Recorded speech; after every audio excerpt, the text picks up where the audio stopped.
Gjyshi ka qenë një njeri shumë i urtë, shumë i mençur, ka pas mohabet për gjitha temat, edhe pse ka qenë në moshë të shtyrë, po kemi diskutu për shumë gjëra.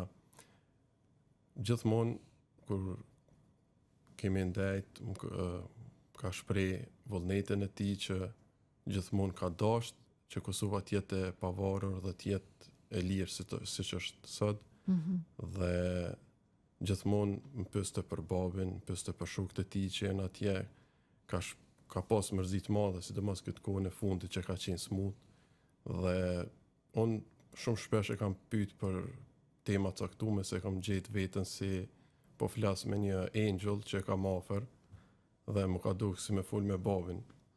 Dhe do ta kujtoj gjithmonë si një njeri shumë të urtë dhe të dashur që ka qenë shtylla e shtëpisë tonë dhe ka qenë një humbje tepër e madhe për të gjithë ne.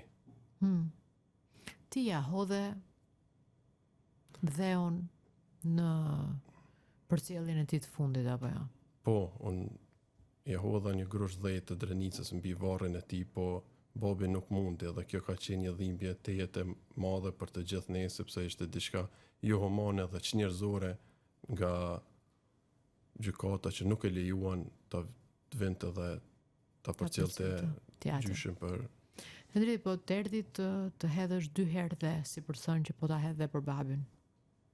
Po, në ato momente gjithmonë ka mendja ime ka qenë vetëm te babi, se si po kalon këtë moment, si po ndjehet, dhe e di që ka qenë diçka tepër e vështirë për të dhe është diçka që na ka mundu shumë.